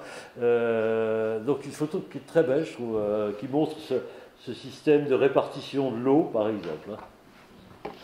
Voilà, des oulettes d'Aïl. Alors, ça, c'est pour Méchery spécialement. C'est la grand-mère de Méchery. Alors, est-ce que cette photo peut être qualifiée de photographie orientaliste? Voilà une bonne question. On n'est pas loin des images qu'on a vues avant. Hein, donc, d'où la question. Voilà, bon, j'accède. Ouais, bon. Et puis, quand on a cette photo-là, à peu près contemporaine de celle-ci, on voit à peu près que les modes de vie des pays méditerranéens sont à peu près les mêmes. Vous auriez pu faire les mêmes photos en Grèce, en Sicile, voilà, de ces gens qui se réunissent. La civilisation des mecs au café et les femmes à la maison, c'est à peu près répandu tout autour de la Méditerranée. Voilà. Des vues comme ça, je trouvais sympa. Ces moutons qui arrivent à Alger, des vues de rue. J'accélère parce que j'ai beaucoup d'autres choses à vous montrer. Voilà. Évidemment, le grand basculement, c'est la guerre d'indépendance. Ce moment où, après 1945, où les Algériens ont beaucoup donné sur la libération de la France et de l'Europe face au nazisme, ils vont revendiquer un certain nombre de droits de transformation de leur pays et on va s'engager, à partir de 1954, ce qu'on appelait la guerre d'Algérie ici, ce qu'on appelait pudiquement les événements, et ce que les Algériens appellent la guerre d'indépendance. Voilà, donc on a de ces vues qui ne sont plus de la vue orientaliste, c'est de la vue de reportage, c'est genre Paris Match ou autre. Voilà, l'exode des pieds noirs qui vont fuir en 62. Et puis ces images de propagande diffusées par le FLN, où le FLN essaye de montrer que les femmes ont une part très importante dans la libération, qu'elles ont eu réellement, mais où on sent bien, à voir la photo, qu'aucune d'entre elles n'a jamais tenu une arme. Là, par exemple, on sent bien qu'elles sont très gauches, elles ne savent pas le tenir. On sent bien que c'est de la propagande, c'est de l'image complètement mise en scène, hein, de propagande. Bon, cette jeune femme est peut-être un peu plus crédible. Mais, voilà. Et puis ces images très poignantes, hein, qu'on voit faites par des photojournalistes, où ce militaire français est là à regarder cette jeune fille, cette gamine, qu'est-ce qu'il pense? On ne sait pas, mais... Ah. Et alors évidemment, il y a une énorme couverture journalistique, hein, sur ce sujet, avec des vues comme ça de militaires dans la Casbah. Et je voulais vous montrer surtout quelque chose que vous connaissez sans doute pas, que je ne connaissais pas jusqu'à ces jours-ci, un livre qui a été fait, qui a été interdit en France, qui a été publié en Suisse par Darbois et Vigneault. Alors Darbois, c'est un photographe français, Vigneault, c'est un journaliste. Ils ont fait un petit livre qui a été imprimé en Suisse, diffusé en Suisse, introuvable chez nous, et j'ai scanné quelques pages pour vous montrer. Alors, le photographe et le journaliste ont pris parti pour le FLN, ont suivi vraiment, ont montré, alors elles ne sont pas forcément dans l'ordre où je les ai scannés, ont pris parti pour le FLN, pour l'indépendance, et donc ont suivi à la fois les blessés soignés à l'extérieur, la misère en Algérie, l'entraînement des FLN, etc. C'est un livre qui est très très violent contre la colonisation française. Et voilà des images qu'on ne connaît pas en général, où on montre justement ces populations qui luttent contre la présence française. Voilà, le livre s'appelle Des Algériens en guerre. Et donc il y a plein d'images, hein, je vous les passe vite parce qu'il y en a beaucoup, mais c'est un ouvrage qui mérite d'être connu ou d'être réédité un jour. Alors ça avait été fait avec la complicité de Feltrinelli, l'éditeur italien, qui avait imprimé ça, où on montre comment les Algériens se préparent, font leur journal El Moudjahid dans la clandestinité, etc. Voilà, c'est ce livre-là.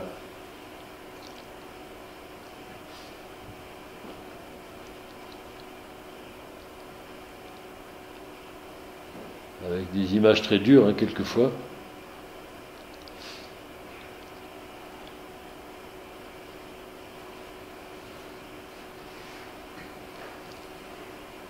Bon, je vais plus vite parce qu'il y en a vraiment beaucoup. Voilà une autre image, celle-ci d'un photographe de Paris Match, hein, qui montre bien l'ambiance. Alors il a saisi avec l'affiche au mur d'un film, La gloire et la peur, de Grégory Peck, mais où on voit cette femme qui a l'air un peu terrorisée face à cette ambiance de militaire. Quelques photos qui circulent évidemment des leaders de l'opposition, ici c'est Ferhat Abbas. Le cas de ces fameuses photos de Garanger. Garanger, c'était un photographe français qui a été militaire en Algérie, au moment où il a été obligatoire pour les Algériens d'avoir des papiers d'identité, et il fallait absolument donc du coup que ces femmes qui généralement étaient voilées se dévoilent pour la photo d'identité. On l'a commis d'office en tant que militaire pour faire à la chaîne des portraits de ces femmes. Il en a fait des quantités évidemment. Et on voit généralement dans le... Bon, celle-là, elle sourit, mais il y en a beaucoup, on voit que les femmes se refusent un peu, elles se sont dévoilées pour la photo, mais on sent bien qu'elles sont, par rapport à ces militaires qui les entourent, elles sont très, très hostiles. Et ce qui est surprenant, c'est que, bon, Garanger a fait ses photos pour l'armée, qui faisait des papiers pour les indigènes. Mais le même Garanger a fait passer en Suisse ses rouleaux de pellicule pour dire, voilà, le regard de ces femmes qui refusent la colonisation, etc. Et il y a eu une première série de photographies qui avait paru en Suisse. Et puis après l'indépendance, Garanger a retiré ces photographies qui ont été montrées à Arles au Festival de la photographie et qui ont été ensuite montrées en Algérie, où beaucoup de ces femmes ou de leurs filles sont venues les voir, et où ces images qui étaient une image en gros d'humiliation, où elles étaient forcées d'être là, sont devenues d'un coup des images de fierté, c'est-à-dire de résistance. Hein. Et donc ces images ont changé de statut, comme ça, en quelques années. Bon voilà ces images, des rares images de maquis. Pendant que ça se passe comme ça en Algérie, ça se passe aussi en France. C'est-à-dire qu'il y a des gens qui refusent l'envoi du contingent en Algérie. Ça, c'est des images au moment du référendum. Il y a des gens comme René Vauthier qui ont fait des documentaires, avoir 20 ans dans les Aurès, comme ça, qui prennent position aussi contre la présence française. En France, il y a le fameux 17 octobre 61, qui a été documenté par un photographe qui s'appelle Élie Kagan. Élie Kagan, c'était un jeune photographe français, juif, trotskiste, qui photographiait beaucoup dans les mouvements sociaux, etc., et qui a beaucoup documenté sur ces questions d'Algérie. Alors notamment la fameuse manif du 17 octobre, où il a fait des photos qui ont permis de documenter le massacre organisé par Papon. mais qui avait déjà fait des photographies en Algérie. Il s'était mis au service des Algériens pendant la lutte, et après l'indépendance. D'ailleurs, il a aidé aussi à la naissance d'un photojournalisme algérien. Il a fait des quantités de photographies qui ont paru en France comme ça. Il a fait des photos évidemment de Mohamed très mystique, on voit ici à gauche. Des reportages sur les bidonvilles à Nanterre dans les années 60, hein, avant l'indépendance de l'Algérie, sur la misère de ces... Il a eu... Voilà. Et puis d'un coup, c'est l'indépendance avec des images complètement différentes, évidemment. Ces images où une éphémère libération des femmes au moment de l'indépendance algérienne. Bon, libération des femmes qui a pas mal régressé par la suite, mais qui à ce moment-là explose, évidemment. La suppression de symboles de la colonisation, comme ce monument aux morts qui est au bout de l'avenue Loubet à Oran, sur le boulevard Front de Mer, le monument qui est déplacé en France est remplacé par ce monument qu'on a aujourd'hui. Voilà, c'est vu de ces femmes des maquis qu'on va mettre en avant, évidemment, de cette nouvelle révolution algérienne à l'époque de Ben Bella. Voilà, c'est vu très fabriqué de propagande, hein, de liesse populaire, ça. Et puis, ce moment où Alger devient un peu la capitale du tiers-monde, avec l'avenue de Che Guevara. On a derrière, on a Ben Bella devant, vous avez à l'arrière, vous avez Boumedienne qui va renverser Ben Bella peu de temps après. Voilà, c'est vu très glorieuse comme ça de ce moment. Et puis, il y a l'arrivée des pieds noirs en France qui est aussi documentée avec l'arrivée de rapatriés qui s'installent du côté de Nîmes, au départ un peu dans des bidonvilles, mais après qui doucement s'intègrent.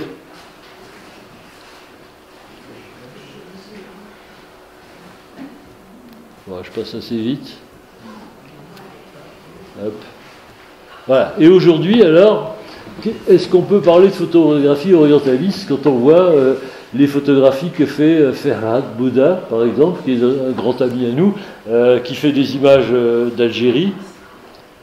Est-ce qu'on peut parler d'orientalisme ou pas pour ces photos qui circulent sur le net, sur la situation de malpropreté dans certaines cités? Est-ce qu'on peut parler d'orientalisme pour cette photographie de Nora Zahir qui montre qui est finalement pas très différente de certaines images qu'on a du 19e siècle? Ces photographies de Abdelhamid Aourar, qui est un grand photographe d'Oran, est-ce qu'il n'y a pas une filiation avec ces photographes orientalistes? Est-ce que c'est la personnalité du photographe qui fait que c'est orientaliste ou pas? Voilà, c'est le genre de questions que je voulais poser en conclusion.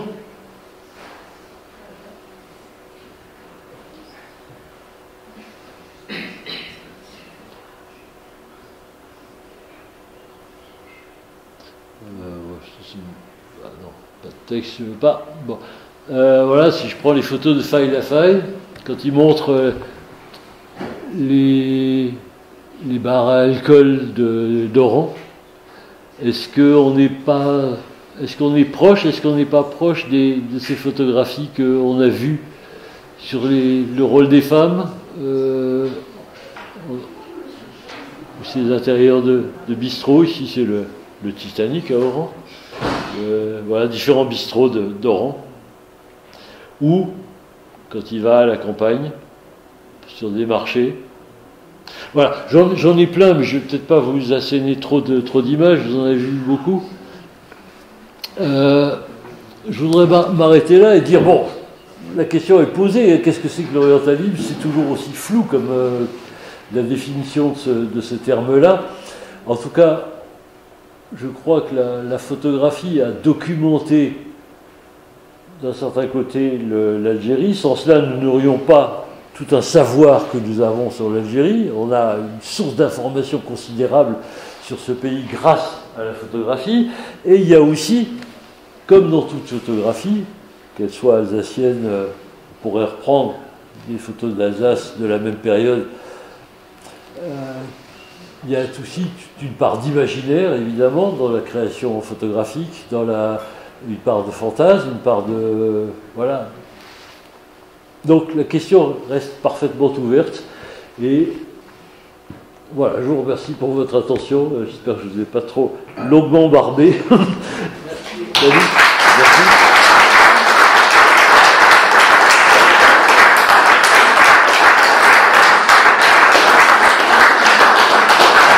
Peut-être des questions, des réactions, je ne sais pas. Je pense que le fait orientaliste ou pas, ou le style, ou comme ci ou comme ça dépend plus de la sensibilité des photographes. Sans doute, ça dépend de la sensibilité du photographe, de sa situation sociale, de sa position. Mais en même temps, une photographie peut aussi changer de statut selon la période. Une même photographie, la photographie faite par un bidas qui force des femmes à se dévoiler, et puis la même photographie montrée à Alger dans le cadre d'un pays indépendant, la photographie sort de statut. Alors, c'est toujours difficile de classer des choses. C'est une histoire de mode aussi, bien sûr. De la même manière que la peinture orientaliste, qui a longtemps été considérée comme la peinture pompière, aujourd'hui est au contraire mise à l'honneur, montrée dans des musées, etc., dans des grandes expositions. Donc, c'est toujours très ambigu, évidemment. Et quelqu'un qui veut vivre la photo, il veut faire des trucs à la mode, même si ça ne plaît pas. Ouais. D'autres réactions, je ne sais pas si... Peut-être qu'au fond, la photo orientaliste n'existe pas. C'est la photographie qui compte. Oui. La photo ethnologique, la photo reportage. C'est une dénotation artistique, le portrait. Ouais. C'est bien démontré, juste qu'effectivement, il n'y avait pas de... Je complète, c'est peut-être une dénotation qui caractérise une chose, je veux dire. Oui, oui. Ben, c'est vrai qu'une photographie, ça peut donner lieu à toutes sortes d'interprétations. Quelqu'un comme Adjé, qui faisait des photographies juste documentaires à Paris, et qui se disait fournisseur de documents pour artistes, qui photographiait le vieux Paris, vide, ça. Pour lui, il faisait des documents qui servaient à des artistes. Bon, il meurt en 1927, en 1929, il est reconnu comme un des artistes parce que contrairement à la photographie qui était en vogue, victorianiste juste avant, d'un coup, cette approche documentaire devient l'exemple même de la photographie artistique parce qu'elle n'a pas de visée artistique. Il y a des renversements comme ça qui se font, qui sont... Ouais. Je voudrais revenir à la terminologie en fait. Oui. C'est quoi, tu le disais d'ailleurs dans ton introduction, c'est quoi l'orientalisme? Déjà, c'est quoi l'Orient quand on est au Maghreb? Oui. Oui. Où s'arrête l'Orient? Nous, on nous a appris à l'école l'Orient, l'extrême-Orient.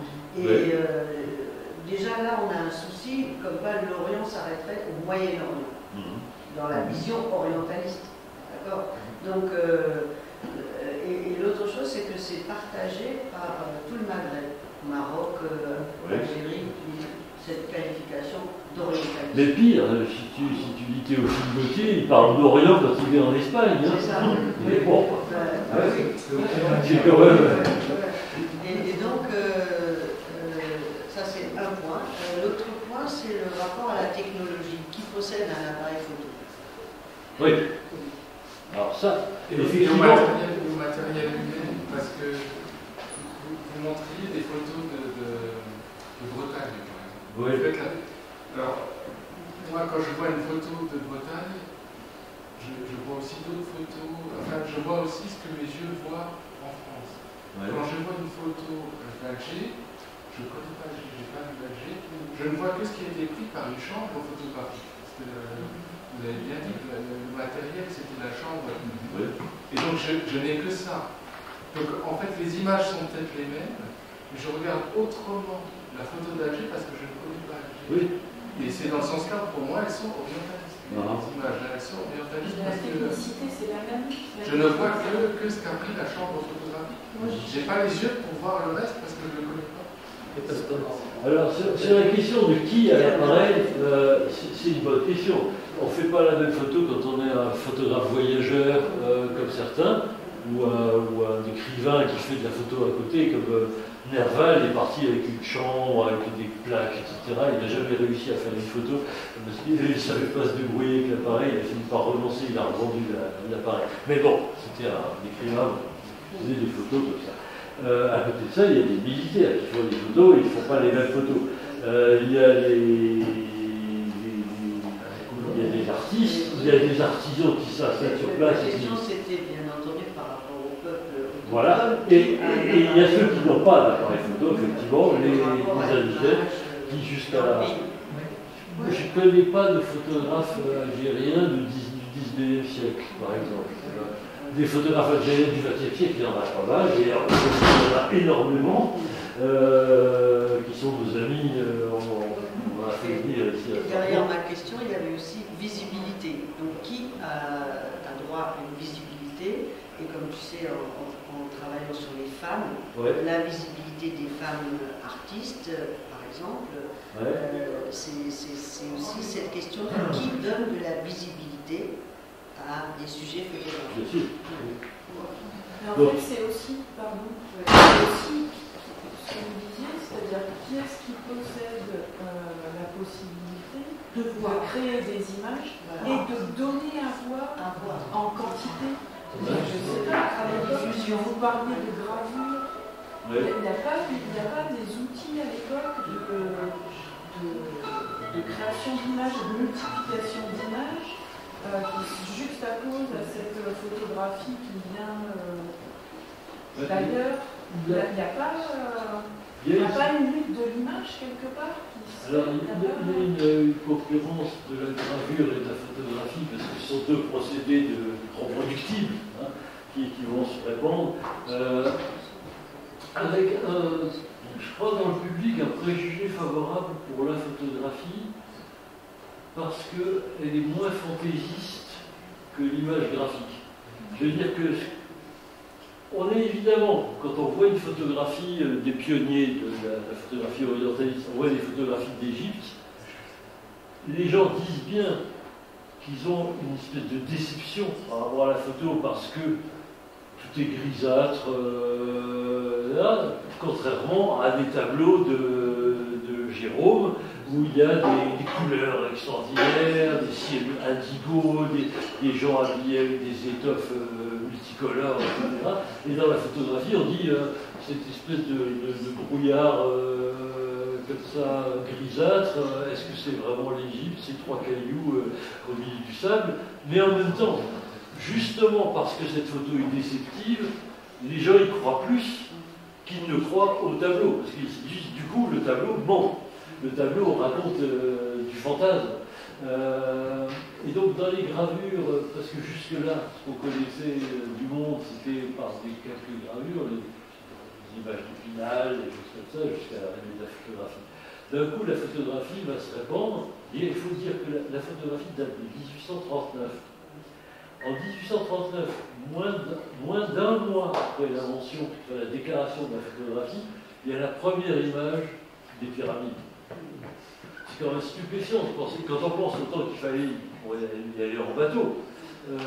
Moins d'un mois après, on fait la première photo des pyramides, photo qui est aujourd'hui perdue, c'était un daguerréotype, mais le photographe qui a fait cette photographie-là, dont on a tiré ensuite une gravure, rencontre sur place un photographe canadien qui vient et qui arrive avec son matériel, lui aussi, pour photographier le sol.